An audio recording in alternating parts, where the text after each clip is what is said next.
Welcome back, everyone. Ready to dive into another deep dive with me? Always. Awesome.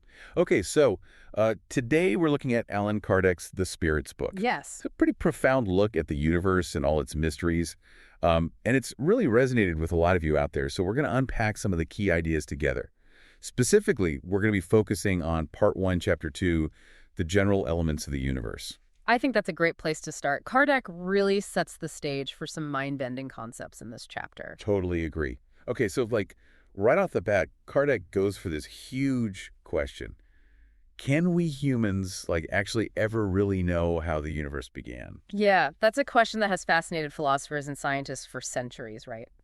And Kardec, he doesn't shy away from it. He actually poses this question directly to the spirits. And what do they say? Do they give us a clear-cut answer?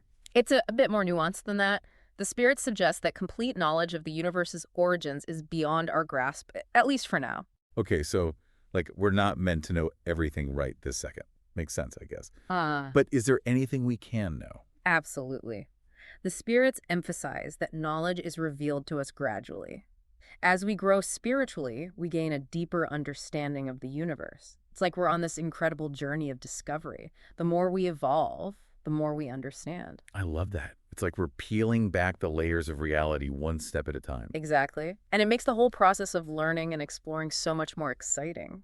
Definitely. There's always something new to discover.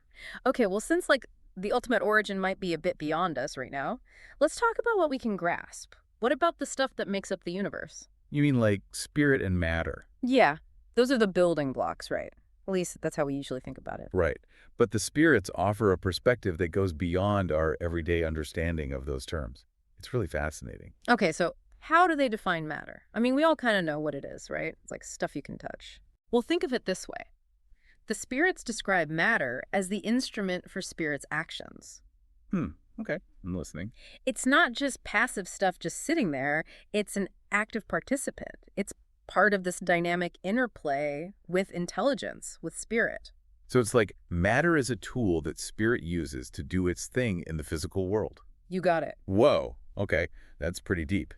So then what exactly is spirit? Because I'm thinking Casper the Friendly Ghost. Is that what we're talking about here? Not quite. The spirits actually define spirit as the intelligent principle of the universe. The intelligent principle. Okay, now we're getting into some serious cosmic territory here.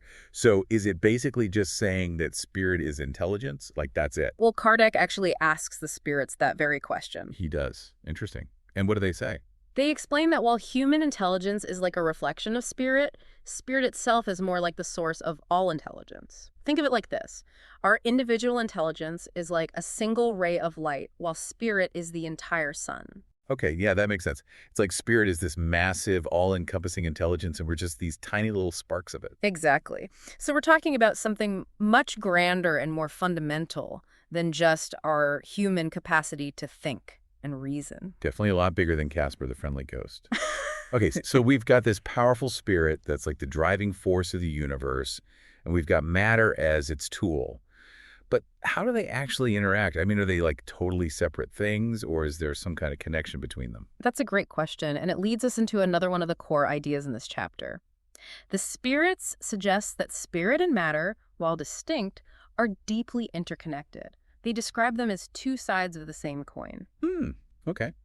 Two sides of the same coin, so you can't have one without the other. Exactly. They need each other to exist and function. Spirit needs matter to act in the physical world, and matter needs spirit to be more than just inert stuff. So it's like a cosmic partnership, a dance between these two forces that make up everything. I like that. A cosmic dance. But there's actually another element in this dance that we haven't touched on yet. Oh, there's more.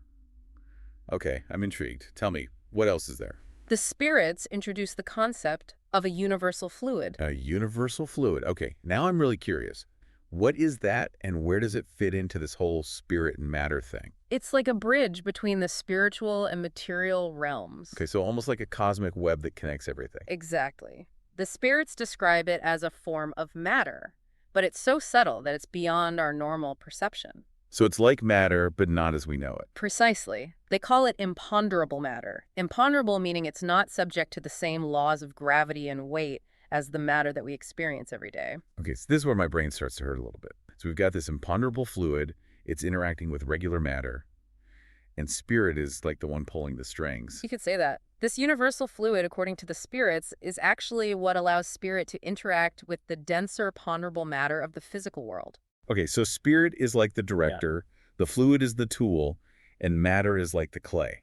I love that analogy. But let's zoom in a little bit further. Let's talk about the properties of matter itself. I mean, we see so much diversity in the world around us. Colors, textures, sounds, flavors. Where does it all come from? Right, you'd think there must be like tons of different elements at play to create all that variety. That's what I would think too. But Kardec goes in a different direction. He asks the spirits, is matter made up of many different elements or is it just one?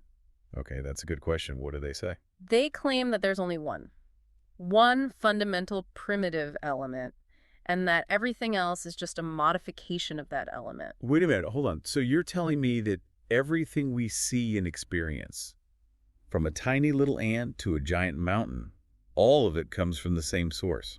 That's exactly what the spirits are suggesting. That's kind of wild when you think about it. It really is, and it points to this deeper unity that underlies the apparent diversity of the universe. So it's like we've got this set of building blocks, and you can create an infinite number of things just by arranging them in different ways. Precisely.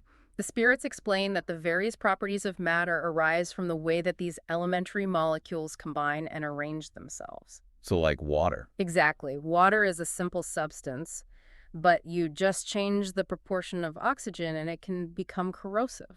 Whoa. Okay, that's a really good example. It's like a reminder that even the tiniest changes at the most basic level can have a huge impact. It really is. It also leads to a really incredible concept, the idea that everything is in everything. Hold on, what did that even mean? Like there's a piece of a star in my coffee.